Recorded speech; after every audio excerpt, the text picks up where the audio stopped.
ॐ भूर्भुवः स्वः तत्सवितुर्वरेण्यं भर्गो देवस्य धीमहि धियो यो नः प्रचोदयात्। जय श्री कृष्ण मेरे सनातनी बंधुओं। महाभारत के पिछले अंक में हम लोगों ने अध्ययन किया कि अर्जुन जो है वो 12 वर्ष के लिए वनवास के लिए प्रस्थान करते हैं। रास्ते में वे हरिद्वार में जो है नाग कन्या उलूपी के साथ उनका विवाह होता है, जिससे वो एक पुत्र उत्पन्न करते हैं जिसका नाम इरावान रखा जाता है। इसके अलावा फिर वो मणिपुर जा कर के और वहाँ के राजा चित्रवाहन की पुत्री चित्रांगदा से विवाह करते हैं और उससे भी एक पुत्र उत्पन्न करते हैं और मणिपुर में लगभग 3 वर्ष तक निवास करते हैं। महाभारत के इस अंक में हम लोग यह अध्ययन करें कि अर्जुन जो है किस प्रकार मणिपुर से प्रस्थान करके और फिर वो दक्षिणी भारत में समुद्र तट से सटे हुए 5 नारी तीर्थों का उद्धार करते हैं और 5 अप्सराओं को भी उसको ग्राह योनि से मुक्त करते हैं। जब अर्जुन जो है वो मणिपुर में लगभग 3 वर्ष निवास कर लेते हैं, चित्रांगदा से एक पुत्र उत्पन्न कर लेते हैं, तब उसके पश्चात वहाँ से वो प्रस्थान करते हैं। तो सबसे पहले प्रस्थान करते हैं तो वो दक्षिण भारत की ओर प्रस्थान करते हैं और दक्षिण भारत की ओर प्रस्थान करते हैं तो वहाँ दक्षिण भारत में 5 तीर्थ स्थल हैं जो समुद्र के किनारे बसे हुए हैं।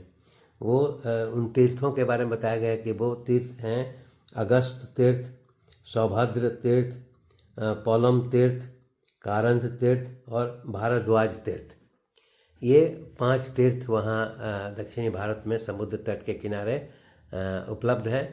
परंतु वहाँ 5 तीर्थ पर जो है वो घड़ियाल मतलब ग्राह जो है बहुत मिलते हैं और वो कोई भी जो तपस्वी वहाँ स्नान करने जाता था तो वो ग्राह जो है उसको जल में खींच करके उसको मार दिया करते थे।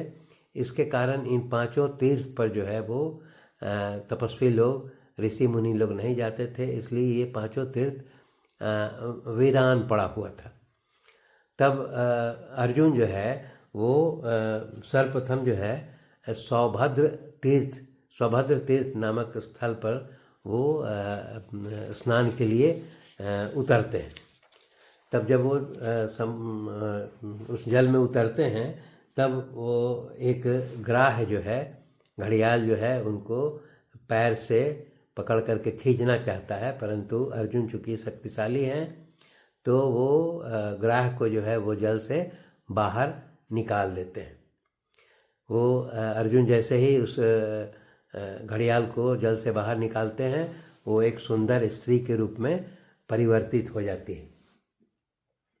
तो अर्जुन जब उससे अपना परिचय पूछते हैं तो वो बताती है कि मैं जो है मेरा नाम वर्गा है और मैं जो है कुबेर की प्रेमिका हूँ, प्रेयसी हूँ। वह यह भी बताती है कि मेरी 4 और सखियाँ हैं जिसका नाम है सौरभेयी, समीची और उसके बाद बुधबदा और लता, और वो स्वयं जो है वर्गा। वो बताती है कि ये जो 5 हम लोग सखियाँ हैं वो कुबेर की प्रेयसी हैं। और वो बताती हैं कि एक बार की बात है कि हम लोग जो है वो श्रापग्रस्त हो गए थे। वो बताती है कि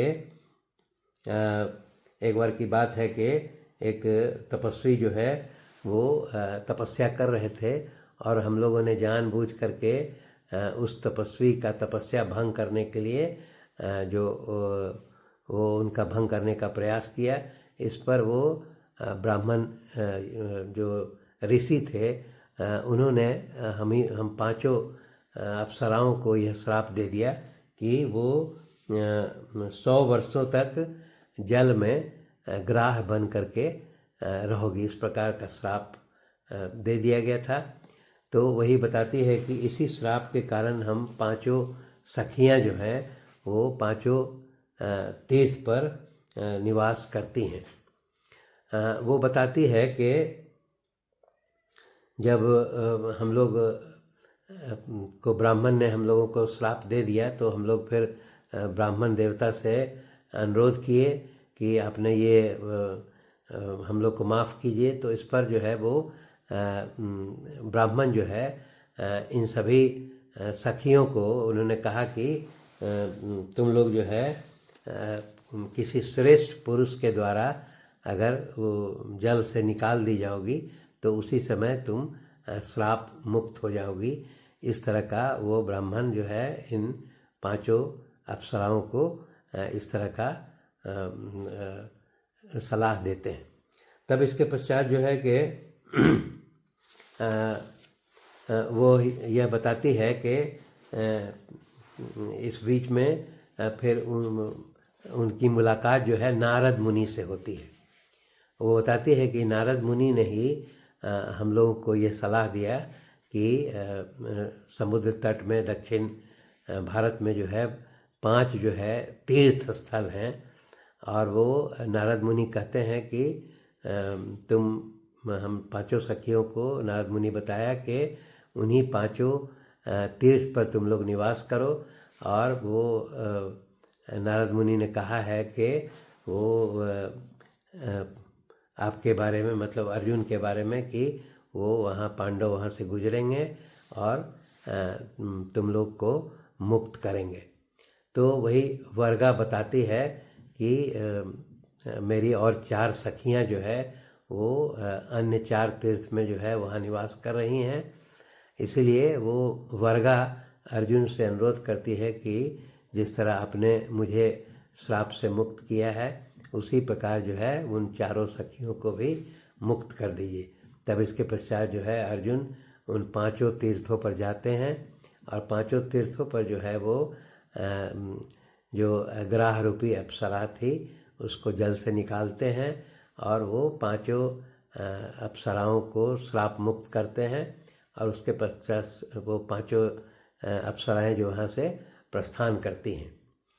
इसके पश्चात जो है वो जब 5 तीर्थ जो है वो ग्राह से मुक्त हो जाता है तब फिर वो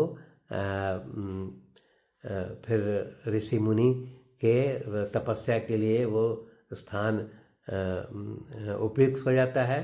और फिर जैसा कि ब्राह्मण देवता ने बताया था कि ये सभी 5 तीर्थ जो है वो नारी तीर्थ के रूप में जाना जाएगा। तो इस प्रकार वो अर्जुन जो है वो 5 नारी तीर्थ का भी उद्धार करते हैं। इसके पश्चात फिर वो जब ये दक्षिण भारत में 5 नारी तीर्थ का उद्धार करने के पश्चात पुनः जो है अर्जुन मणिपुर की ओर जाते हैं जहाँ उनकी पत्नी चित्रांगदा जो है वो पुत्र के साथ निवास कर रही है। वहाँ जाने के पश्चात वो जो है अपने जो पुत्र है उसका नामकरण करते हैं। चित्रांगदा से जो पुत्र उत्पन्न हुआ है उसका नामकरण करते हैं।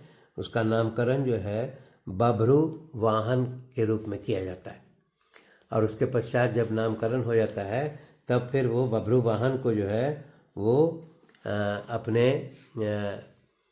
मतलब चित्रांगदा के पिता जो चित्रवाहन है और शर्त के अनुसार उस पुत्र को जो है वो चित्रवाहन को सौंप देते हैं कि आज के बाद से यह आपका पुत्र माना जाएगा और वो इस प्रकार उस पुत्र को सौंप देते हैं। इसके पश्चात फिर जो है वो चित्रांगदा को यह कहते हैं कि अभी मुझे 12 वर्ष का वनवास पूर्ण करना है। इसीलिए वो चित्रांगदा को कहते हैं कि अभी ये पुत्र जो है बेभ्रू वाहन अभी छोटा है और तुम इसके लालन पालन में तुम्हारी आवश्यकता है, इसलिए तुम अभी जो है अपने पिता के घर में ही निवास करो और जब मैं 12 वर्ष का अपना